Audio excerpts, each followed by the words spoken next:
Hello, everyone, and welcome to Full Time, where we take you around the world of soccer locally, regionally, nationally, and internationally. Full Time is presented by the Game Sports Show and powered by the Game Entertainment and Media. You are listening to Season 3, Episode 9 of Full Time. I am your host, Daniel Scarpino, and with me is our co host, Gaetano Gallo.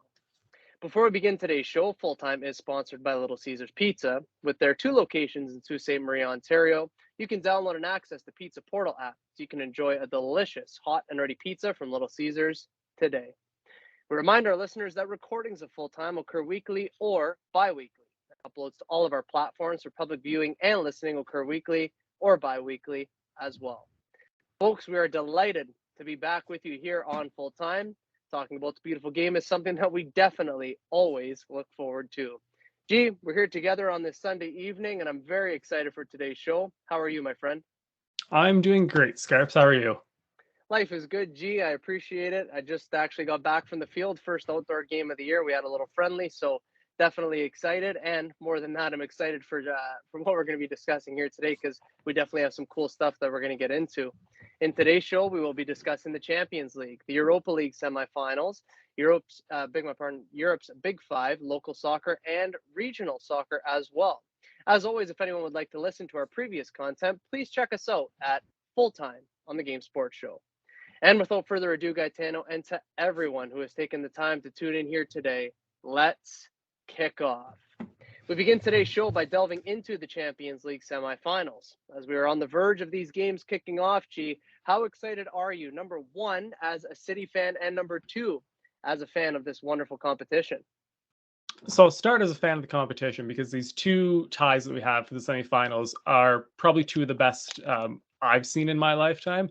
Obviously, City Madrid, a rematch of last year's semifinal, two of the heavyweights and favorites in this competition is great. And then on the other side, Inter versus AC. I picture immediately the picture of Materazzi and Rui Costa. Like it's just, I'm so unbelievably excited for these. You're on about the one that they're arm in arm, aren't you? Arm Looking in into arm, the crowd. yes. Yes, that's I know. And you know what? I can't remember, at least in my lifetime, ever two semifinals like this when you got two giants, the likes of Manchester City, Real Madrid, who are going to go at it. A Milan derby, what's at stake there?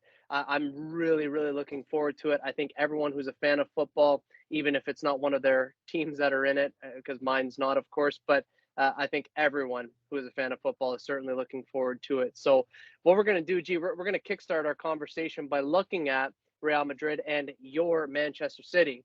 Two teams who are so well renowned in the world of football. Manchester City is on the verge of a potential treble season. So, they're possibly looking at the Premier League, the FA Cup, and the Champions League. Real Madrid is the most successful team in the history of the Champions League competition. I believe they won the Copa del Rey today, was it? Yes. Awesome. So yeah, they're in good form as well. And this semifinal over 2 legs is one that all football fans are looking forward to, as I mentioned. Gaetano, first and foremost, what can we expect in terms of how both teams are going to set up tactically? I think it's going to be interesting. The first leg in Madrid, I expect Pep to go back to the control, as we've been referring to, where it's just don't play too many risks, try and keep the ball as much as you can, and obviously feed the ball to Holland, and he will try and get that goal. I expect Madrid to try and dominate the first leg, set the tone early.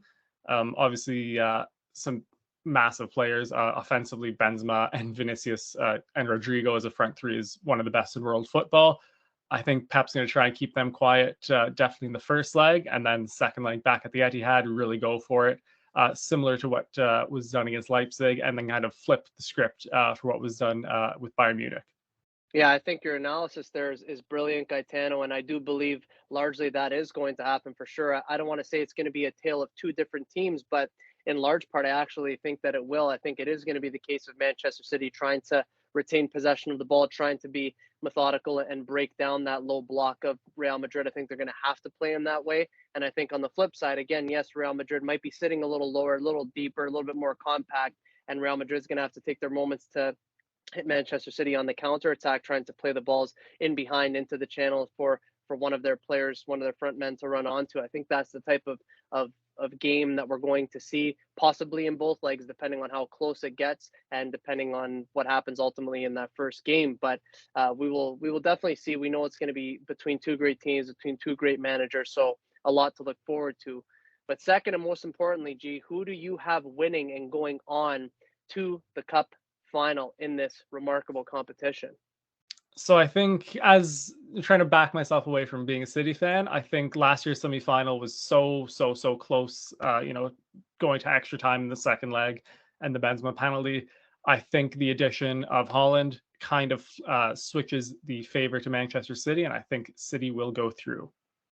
Yeah, I totally agree with you there. I'm going to also go for Manchester City. I think I don't want to say that last year was a flash in the pan because Real Madrid did unbelievable in the Champions League, especially with the resilience and that they showed and the adversity that they had gone through and had to go up against. But I just feel like this time around, City are really going to have it within their grasp. They will know what to do. They will have the experience and they will also get through. So we're both going to take Manchester City. It's a tie very much that we're both looking forward to. You more than me, of course, but we're definitely both looking forward to it. Next, it is an all Milan clash, a double Milan derby, AC Milan against Inter Milan. G, firstly, how fortunate are we to see this tie between two historic rival clubs? I can't put it into words, Scarps. Especially like on this stage, a Champions League semifinal. It's not they're not just playing for the Champions League anymore. It is pride in their city that they're playing for. It's taken it to a whole nother level. I can't think of a Champions League tie, not including City, that I've ever been so excited for. You and me both. And I mean, anytime that we see big games, we get excited for them. But this is almost the biggest of the biggest because of what's at stake and because they are so close and they are, in fact, historic rival clubs. So we have so much to look forward to in this time, not just from a tactical perspective, but as you alluded to, from a pride perspective. Everything is on the line here. Yes, to get to the cup final, but everything that goes along with it. So this is going to be brilliant. So for you, Gaetano, now who will win and get through to the final of this competition out of the two Milan sides? It's going to be close. Domestically, they both beat each other this season, 3-2 and 1-0. So there's not a lot kind of to base it off from there. I do think, though, Inter's just going to edge it. I think they have a little more individual quality around the pitch, and that's just going to get them over the line. And I do definitely appreciate your opinion, and I totally can respect it. And the nice thing about football, we say it often here on Full Time, is that football is a game of opinions. We know that, we understand that. And my opinion was that Inter was going to win. And it wasn't until the other day, actually, we had another friendly, my team that we played, and we went out after for a drink and we were talking. And one of the guys that I play with, he sort of changed my mindset. He brought forward some information as to why he believed AC Milan was going to do it. So I slept on it. I thought about it. I thought about it some more. And I'm going to go with AC Milan. I think it's just going to be a case of there might be one or two moments in the tie when they're going to pop up at the right time. It might be an Olivier Giroud. It might be somebody else that's going to be able to be the difference. So I'm going to take AC Milan there. G, you have City. You have Inter. I have City, but I'm going to take AC Milan. How excited are you ultimately for when these games kick off? Because quite literally, they just are around the corner. Yeah, I mean, excited doesn't begin to cover it. It's, especially with the City tie, I'm so nervous about it. It's, basically the biggest, well, every game now is the biggest of the season. And then to actually just to watch as a neutral, Inter versus AC is just going to be incredible. Yeah, we're so fortunate for what we have lined up in the Champions League and what a time it is to be a fan of the beautiful game. A reminder to our listeners that once more, the semifinals take place over two legs, so two games, one home, one away for each team. And those games take place on May 9th and 10th and May 16th and 17th. Gee, let's pop over to the Europa League where the semifinals are set to go there as well. Gaetano, has the buzz set in for you on these games, or is it just something as a fan of the beautiful game that you quite simply are just looking forward to? I'm super looking forward to this, especially so typically in the Europa League, you don't get kind of like top clubs competing this late in the tournament. There's always maybe a sleeper team, a Cinderella story, but there's four, legitimate top class teams left in this tournament. And I think the two semifinals and the final itself are going to be phenomenal. Yeah, I totally agree. And the reason I say it is because, in a certain way, I feel like we've been spoiled this year when it comes to European football. One in the Champions League, one in the Europa League. Even in the round of 16, there were some really quality matchups in the Europa League. And as time has gone on, we now see four really high quality clubs. So we're definitely fortunate for what we have in front of us and what we're going to be able to see. Let's have a look first, Gaetano, at the first semifinal, which will be between Roma and Leverkusen. Both teams have had good runs in this competition, but for you, who comes out on the other side and gets through to the final? But most importantly, how will they do it? So I'm going to take Roma in this, and I think it's going to be a Mourinho masterclass over two legs. I think he is going to get them to shut things down, play on the break, and get that one or two goals they need to go to the final.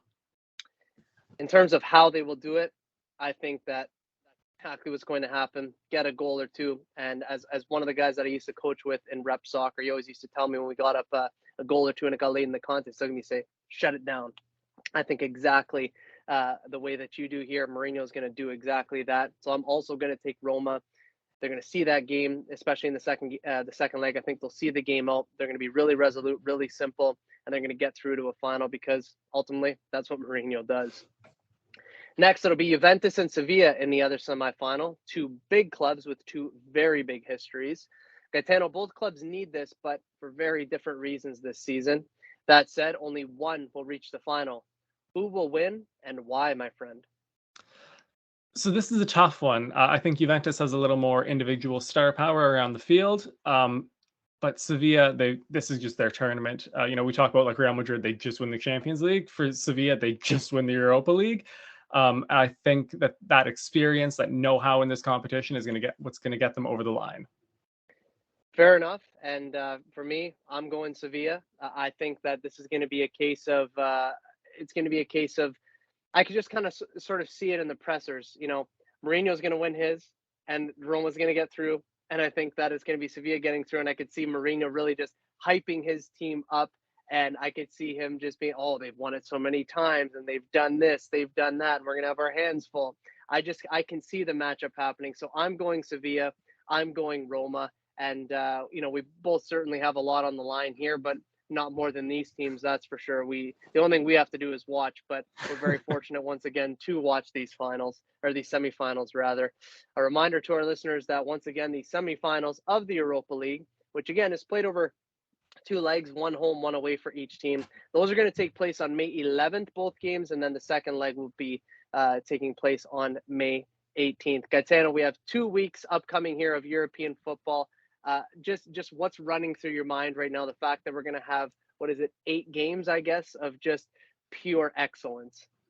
For 6 of the game, so I'm so excited to watch. It's going to be great. For the other 2, words I can't say on the podcast. Fair enough. I'll be saying a prayer for you because I know how nervous you will be. This is Daniel Scarpino and Gaetano Gallo, and you are listening to Full Time on the Game Sports Show. A reminder that Full Time is sponsored by Little Caesars Pizza. You can download and access the Pizza Portal app for any of the 2 locations in Sault Ste. Marie, Ontario. Have a delicious hot and ready pizza from Little Caesars today.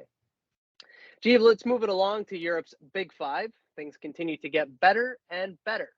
Seems with every day, Gaetano, that there is a new story to tell in domestic football.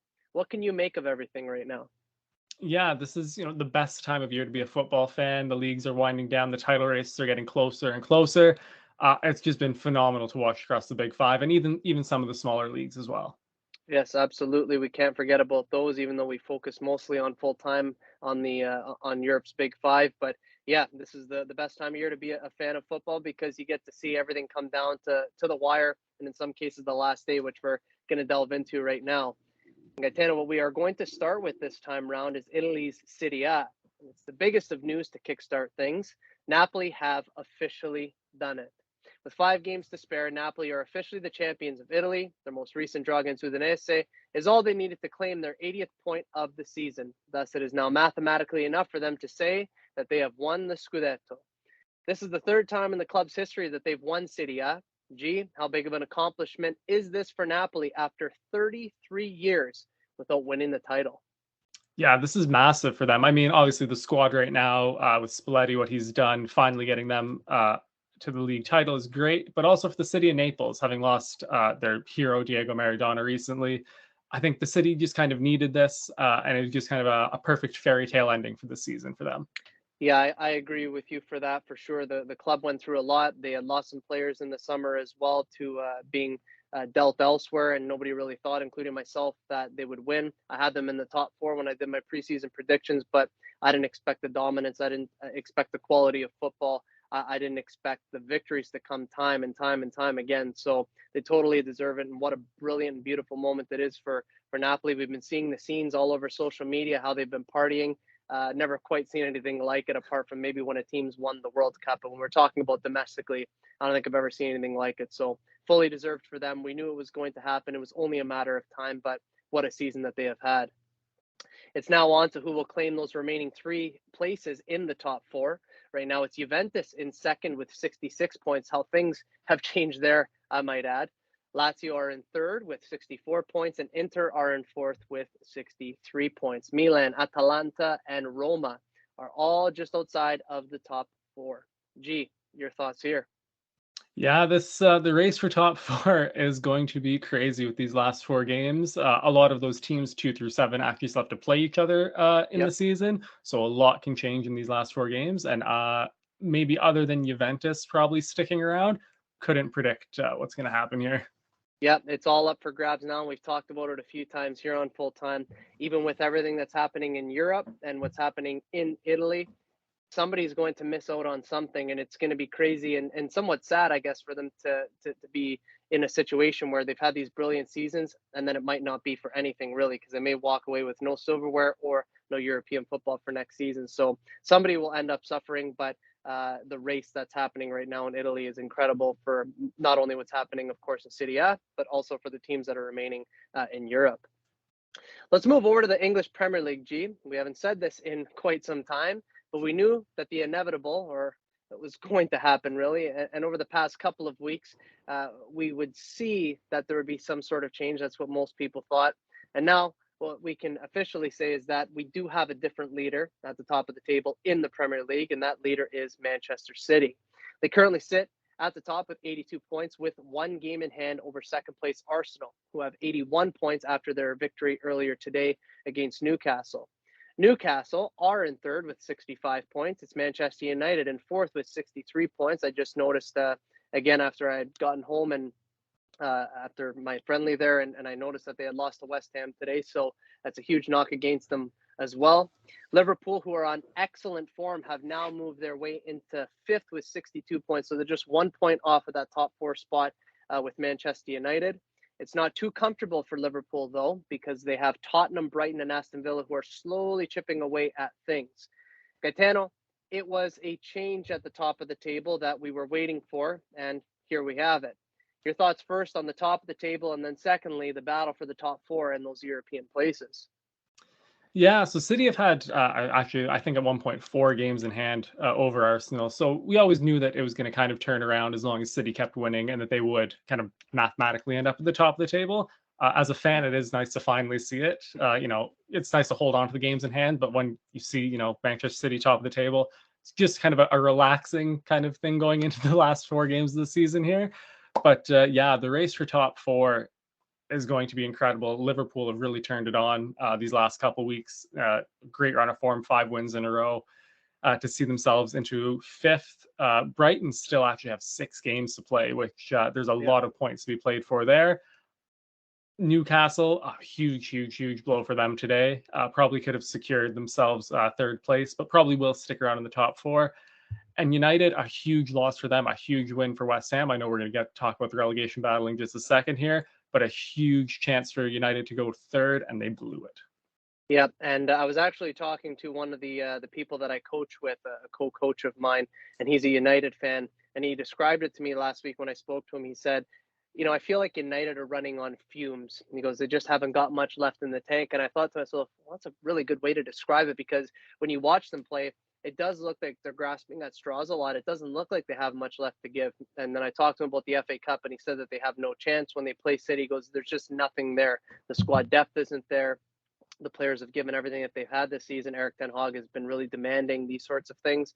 So even with all of that being said, if they don't get top four, will it be a failure of a season? I don't think so. They won the Carabao Cup. They'll probably have some level of European football next season. Newcastle, I also agree they'll secure something in the top four despite losing today. They played really well against Arsenal, I must admit. But I do have this feeling that Liverpool will get themselves into the top four one way or another. They're just playing too good right now to not, I feel. And I think with the money that they'll spend in the summer, that'll bode really well for them next year. I'd love to see a team like Brighton get in there. As long as Tottenham don't get in, I'm pretty pleased, to be honest with you. So, yeah, it's definitely a good race right now for the top four, and of course for the league title, which will either be Manchester City or Arsenal. Time will definitely tell. The relegation battle, as you just alluded to, Gaetano, in the Premier League is reaching a tipping point of sorts. As presently assembled, Southampton remain bottom with 24 points. Everton are second from bottom with 29 points. Nottingham Forest round out the bottom three with 30 points. Just outside of the drop zone, are Leeds and Leicester, who, just the exact same as Nottingham Forest, have 30 points each, but they have better goal differences than Forest, which is why they're outside of the drop zone. Gaetano, it appears that it's pretty much down to 5 teams in the race to the bottom now because Wolves have climbed out, West Ham have climbed out. It looks like they're going to be safe for sure. What can be said for the relegation battle as we approach the final few games of this season? Yeah, so for the last few weeks, it's been, kind of almost an 8 team race to the bottom. But like you said, Wolves, they got their 40 points. They're probably clear. Bournemouth on 39 will probably get that 1 point to see themselves. And then West Ham with a huge, huge result today to get themselves within 3 points of the 40, which is typically safety in the Premier League. So yeah, it's going to be a crazy battle for those final 2 spots. I think we can both agree Southampton are for sure going down. I can't see them turning that around. But between Everton, Forest, Leeds, and Leicester, I could not tell you who's going down. All 4 teams have excellent reasons to be going down. Yeah. None of them have been very good this season, and for a few of them, like Everton, for a while. So yeah, it's going to be a hectic last few games of the season for these teams. Yeah, they're going to, I mean, with the likes of Southampton, we've agreed for weeks now that they're probably going to be going down. Again, it's not 100% certain yet. They could still survive, but we realize that the likelihood is that they probably will go down. And then those other 2 spots, it's going to have to be a case of those teams when they do play. They have, I think they have about 4 games left each. It's going to be a For Leicester only have, or sorry, Leeds only have 3. Leeds only have 3, right? So I think it's going to have to be a case of they're going to have to pull out all the stops and whatever that they haven't done this season yet, you're going to have to do in your final 3-4 games because everything is on the line. You want to survive. You want to be in the Premier League because it's not that it's a night and day difference to go down the championship because if they go down, there's great likelihood that they'll come up a season later. But this relegation battle is going to be nearly as fascinating as to what's happening at the top of the table. So we'll definitely keep a close eye on that. La Liga in Spain has progressed in such a way that Barcelona fans can be pleased with. As they get nearer to the title, it will just take a little more doing as their gap at the top is at 13 points with 5 games to go. Barcelona has 82 points. Meanwhile, Atletico Madrid have overtaken Real Madrid in the standings, albeit by just 1 point. But it is Atletico on 69 points, whereas Real Madrid are on 68 points. Real Sociedad have 4th place pretty well cemented with 61 points. Barcelona are nearing their destiny and are about 1 game, give or take, away from doing it. My question here isn't how big this will be for Barcelona, as we know that it will be quite big, but rather the question here, Gaetano, is how does this shape the future of the league moving forward due to how important this title will be for Barcelona? Yeah, this is massive for Barcelona. This will be their first silverware, major silverware since Lionel Messi left. And I think this will be a statement not just to La Liga, but to the rest of Europe that they can win without Lionel Messi. It's always been kind of a question, especially since he left and their kind of fortunes have turned around, that they couldn't do it without him. I think this is a statement season for them, winning kind of in the dominant fashion they have been. That yeah, they can win without Lionel Messi, and that they are still going to be kind of a force to be reckoned with in Europe. Yeah, and you say statement, I say significance. I think that this has ultimate significance for how things move forward, not just in the Liga, but for Barcelona in general. I think moving forward, as I said last show, there'll be somebody who will be really looked at in Europe as a huge threat. Maybe they won't win with, immediate sort of purpose, if you will, but they will definitely be looked at as a huge threat. I think this definitely is significant for them, and they're so close to doing it. So again, just like the relegation battle, just like everything else, we'll definitely keep a close eye on that because Barcelona are very, very close. The Bundesliga in Germany is closing in on what appears to be an unforgettable finale. It's Bayern who have now returned to the top of the Bundesliga as they have 65 points given their two most recent victories. Dortmund in second won their most recent game and now are in second place with 64 points. RB Leipzig have made a significant jump up the table from fifth to third, now with 57 points. Union Berlin slipped down to fourth with 56 points. SC Freiburg are in fifth with 56 points as well, but a lesser goal difference. Gaetano, we're talking about a matter of centimeters in footballing terms, of course, that separate these teams.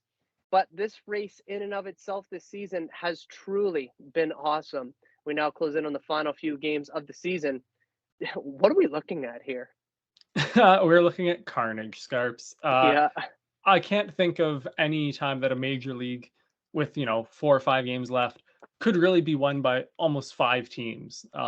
This is one of the craziest title races I've ever seen.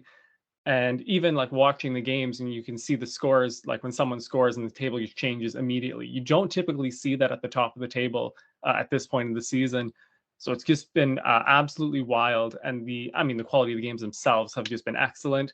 I am so looking forward to the finale of this season. Yep, and this one will come sooner than the other one. So, what's gone on in the Bundesliga this year? We haven't been able to see that in many years because it's always Bayern who run away with it pretty much right after Valentine's Day, and it's always a case of, oh, we know the foregone conclusion. But this year it's been anything but.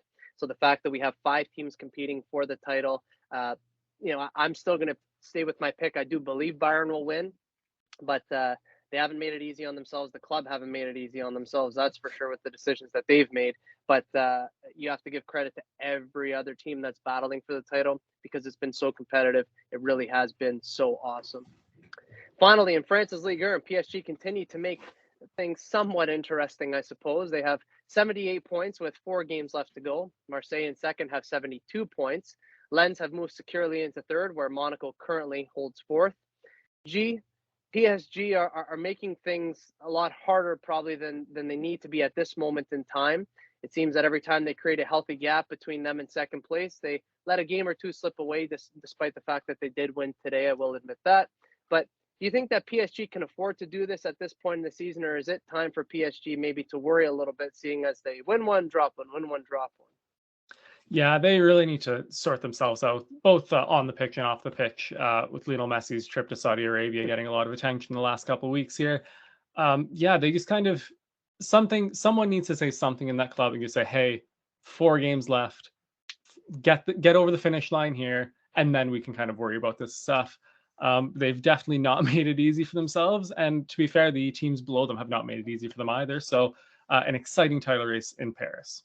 Yeah, totally. And I think it is a case of, hey, let's get this done and let's get to summer so that way we can sort ourselves out because PSG, as big of a club as they are, as much money as they spend in these sorts of things, they're not in the best way. They haven't been in the best way for a while. They know that their ultimate goal is to win the Champions League. They're still far from it. There's a lot of work to be done at that club, but like you said, somebody needs to say something there to get them over the line because should have been done a long time ago. I'm glad that it hasn't been because I've been happy to see somewhat of a title race, I guess. But yeah, something needs to happen there, and probably has to happen quickly with just 4 games now left to go. Now, folks, it's time for a local regional soccer update. Local soccer in the Sioux is largely about high school soccer at this moment in time. Regular seasons are well underway.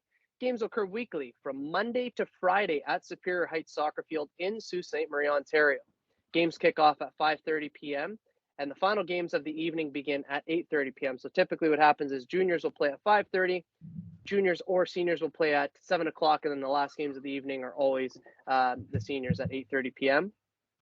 Women's indoor soccer as well is still ongoing in the women's first division with the knockout phases in effect. The cup final is just around the corner.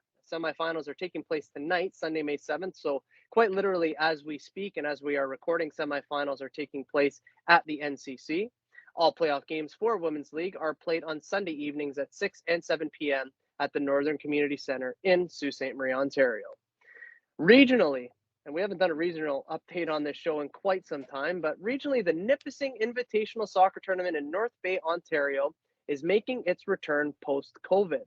The Invitational Tournament sees the best that North Bay, Sudbury, and Sault Ste. Marie, as well as other teams throughout the province of Ontario, have to offer for all divisions of soccer in the high school ranks.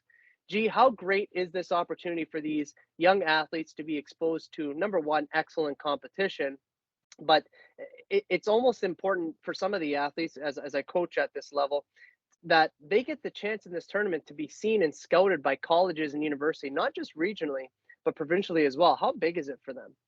Yeah, this is huge. I know there hasn't been a lot of travel the last couple of years because of COVID. So for a chance to have all these teams from across the province coming together to play each other, it's huge. And obviously for these kids, a massive chance to take that next step and do kind of a little bit more in soccer. And I think that's great for the kids. It's great for the programs that you coach in, and great for the city. Absolutely. And last year was somewhat interesting, to be honest, because sports started at the beginning of the year in the fall, went to Christmas, then there was that big pause because we had the lockdown. Then in the spring, they came back, and some sports they finished up in the city, but they weren't allowed to go and play regionally or provincially. Soccer was one of those ones that was kind of a hybrid. We had the league play, we played in town. There's no tournaments or anything like that, but they did allow for NASA, so regional competition, then offset provincial competition to take place. But now it's a case of everything is back, where you have your league that you play in locally, you get to go to tournaments, then you have your NASA and your OFSA. So the fact that everything is back, it really is brilliant. I'm heading out on Wednesday this week to go and coach in that tournament. So definitely looking forward to seeing all the talent on display, not only in the junior level, but also in the senior level. Definitely exciting times ahead for the high school athletes and just for soccer in general in our city. The Nipissing Invitational Tournament in North Bay, Ontario kicks off on May 10th, so Wednesday this week, and will conclude on May 12th, which will be the Friday. This is Daniel Scarpino and Gaetano Gallo, and you're listening to Full Time on the Game Sports Show. A reminder that Full Time is sponsored by Little Caesars Pizza. You can download and access the Pizza Portal app for any of the 2 locations in Sault Ste. Marie, Ontario. Have a delicious hot and ready pizza from Little Caesars today. Ladies and gentlemen, that is Full Time. As today's show comes to a close, we want to thank you for making us a part of your day. Your support of this show, and to us specifically, Gaetano and myself, is hugely appreciated. G, as always, nothing short of a great time talking footy with you, my friend. Scarps, to sit down, watch a full day of football, and then get to talk about it with you, couldn't ask for a better day. Me too, and the fact that Arsenal won just made my day all the better, because now it at least still gives us we're in with a shout possibly to win. So today was definitely a great day. Let's put it that way. A reminder to our listeners that the next episode of Full Time will be recorded the week of May 22nd, 2023. In that show, we will review the outcomes of the Champions League and Europa League semifinals. We will also preview the Europa League final, which will take place at the end of the month. We will discuss Europe's Big Five and how those leagues will finish up, and we will provide you with an update on local soccer. As well, we will always, on Full Time, provide you with everything that's happening and all the latest, of course, in the world of football. For weekly content, make sure to hit like, follow, and subscribe to all platforms of both the Game Sports Show and the Game Entertainment and Media on YouTube, Spotify, Apple Music, Facebook, Instagram, Twitter, TikTok, Podbean. Be sure to check us out at our website at www.thegamesportshow.com. That's www.thegamesportshow.com. For Gaetano Gallo, my name is Daniel Scarpino, and for tuning in to Full Time. We look forward to seeing you at kickoff next time back here on the Game Sports Show and the Game Entertainment and Media. Best always.